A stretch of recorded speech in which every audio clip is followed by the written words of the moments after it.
A post-Christmas matchup in Louisville Saturday highlights the college basketball schedule this week when the unbeaten Cardinals host top-ranked Kentucky, who stands at 12-0. Hello, everyone. I'm Ray Crawford. Kentucky's won 6 of the last 7 meetings in this rivalry, and many believe Big Blue will win another this weekend. Let's preview this matchup with our insiders from both schools. With us from Lexington as Sports Talk host, the Big Blue insider himself, Dick Gabriel, and Louisville host and our Cardinals insider, Lachlan McLean. Lock, we'll start with you. What does Louisville have to do if they hope to beat this Kentucky team Saturday?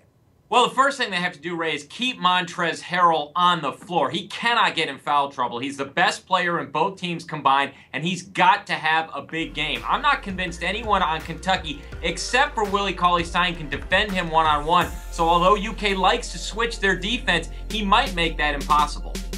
He might lock if he pulls defenders away from the basket. If he does, that's where he'll find Willie Cauley-Stein. Under the basket, they'll throw Trey Lyles at him. They'll throw Karl Anthony Towns at him. They'll throw Dakari Johnson at him. Fouls to waste, but more importantly, they can grind him down, and Willie Cauley-Stein can stay with him out on the floor, and he's smart enough as a junior not to let him get Willie into foul trouble.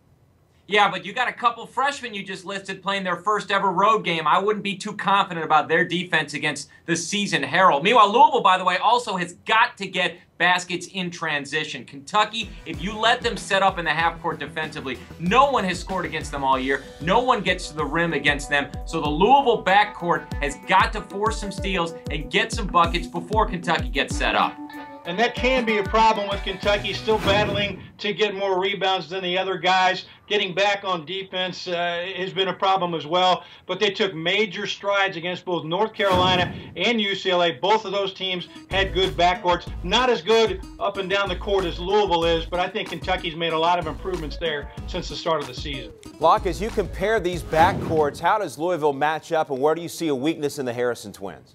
Yeah, I'm not as sold on the Harrisons as everyone else. Obviously, the heroics in the NCAA tournament, and they're better this year, but they're still guys who look for theirs. They want to get their shot, and there's too many possessions where they'll take a shot with one or even no passes. Neither one of them shoots even 30% from three, and yet they take the most threes and the third most threes on the team. That's not efficient. That potentially is an area that Louisville could take advantage of. That is, but they are also smart enough to know now that they're 6'5", 6'6". They're stronger than most guards in college basketball, and especially Andrew looking to go inside more and dish it out. If they start hunting their shots, yeah, that's a problem. But here's the gift that John Calipari has this Christmas week. He can pull those guys and put in Devin Booker and Tyler Ulis until the Harrisons understand that's not what we need.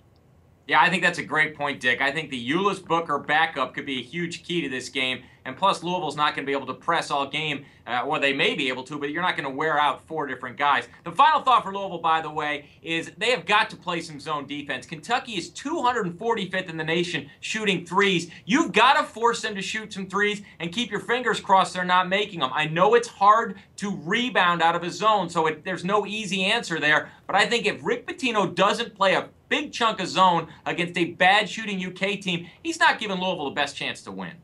I agree with that. Buffalo, Boston U, Columbia all had some success playing zone because those teams hit from the outside, which Louisville can do. But I think Kentucky has also come around to understand that, look, if we're not hitting from 25 feet, let's go to 20, let's go to 15, let's go to the rim. But if they settle for jump shots, you're right, it could be a day for Louisville. I don't see that happening. Great points by both of you guys. Dick, what's your prediction for Saturday? I think Kentucky wins by 8 or 9 late. I think it's a tough game. It's a tight, physical game going into the last couple of minutes. Louisville likes to play aggressive physical defense. Kentucky hasn't seen that yet, but I think the Wildcats will wear them down. And I got Kentucky as well, 74-63. Louisville has only really 2 reliable scorers, and that's not enough against that epic Kentucky defense. Louisville has more turnovers than assists for the year. That's not good enough. This Louisville team is going to have to shoot lights out and get production from guys who we haven't seen all year. I'm not saying it's impossible, but to me, the smart money would be on a double-digit Kentucky win. Well, we'll see how it all plays out on Saturday. Lachlan McLean, Dick Gabriel, guys, thanks for the time. Enjoy the game. Thank you. Right. Still need more insight into this battle of the Bluegrass State? Check out Digger Phelps' preview, up and running right now on CampusInsiders.com.